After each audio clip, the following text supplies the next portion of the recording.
જય સિયારામ, હું લશ્કરી મધુ. હવે અમે જાય છીએ સાલોલીમાં રામેશ્વર મંદિર, રામેશ્વર મહાદેવ મંદિર. તો ચાલો તમને રામેશ્વર મહાદેવની કહાની કહી.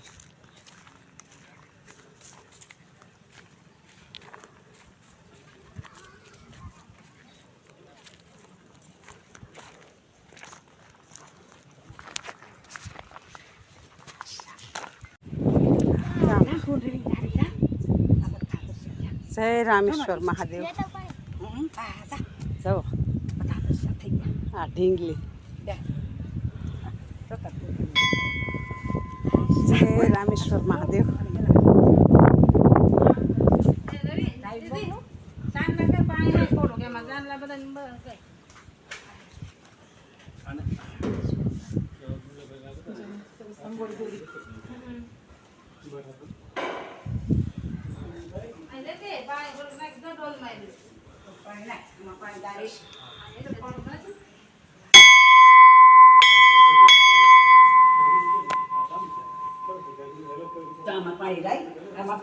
જય રામેશ્વર,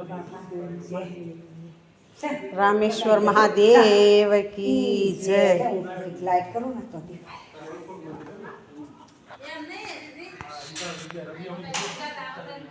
રામેશ્વર મહાદેવ.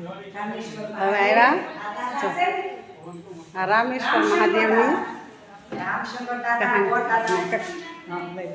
દાદા છે. આ દાદા હા, ઈ રામેશ્વર મહાદેવ ત્યાં ગયા હતા. સેતુબંધ રામેશ્વર ત્યાંથી આ દાદા એક બાળ લેતા આવ્યા ભોળાનાથ શિવલિંગ. તો પછી ત્યાંથી હાલી આવતા તો રાત પડી જાય તો એ ગમે ને ઝાડવે એ જોડી ટીંગાડી દે. પછી ખૂવે તો જોડી ટીંગાય, પાછા હાલવા મળે. હાલતા હાલતા એવું કંઈ દાંડો આવે તો પછી જમવું કે કાઢું તો એ જોડી ટીંગાડી એટલે નહોતા મૂકતા. 10 વર્ષે એ આવ્યા હતા અને સ્થાપના કરી રામેશ્વર મહાદેવ. જય રામેશ્વર. રામેશ્વર કી છે. આ દાદા રામેશ્વર હા ગયા હતા. ત્યાંથી આ શંકર ભગવાનની લિંગ લાવ્યા. ત્યાંથી ચાલતા ચાલતા આવ્યા. જ્યાં રાત પડે લિંગને ઝાડવા ઉપર થેલી ટીંગાડી દે અને દાદા ગમે ત્યાં સૂઈ જાય. તે કેટલા મહિને અહીં પહોંચ્યા? 10 વર્ષે પહોંચ્યા. રામેશ્વરથી ચાલતા ચાલતા 10 વર્ષે પહોંચ્યા અને પછી આ લિંગની સ્થાપના કરી.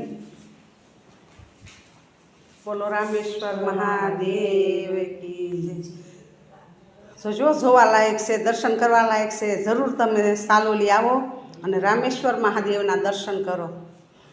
આ પહેલાંની કહાની. જો આ દાદા પોતે ચાલતા ચાલતા રામેશ્વરથી આવ્યા. રામશંકર દાદા રામેશ્વરથી આવ્યા અને સ્થાપના કરી. હાલીને આવ્યા ત્યાંથી ઠેઠ રામેશ્વરથી. દાદા જવા આ બ્રાહ્મણ હતા. દાદા હાલતા હાલતા આવ્યા, સ્થાપના કરેલી. તો આવો દર્શન કરવા સાલોલી.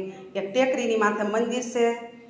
બહુ જૂનું હતું, પાડીને પણ નવું કર્યું છે, પણ પહેલાં તો બહુ સરસ જૂનું હતું.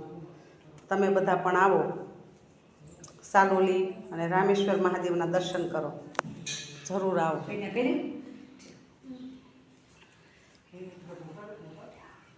બોલો રામેશ્વર મહાદેવ કી જય.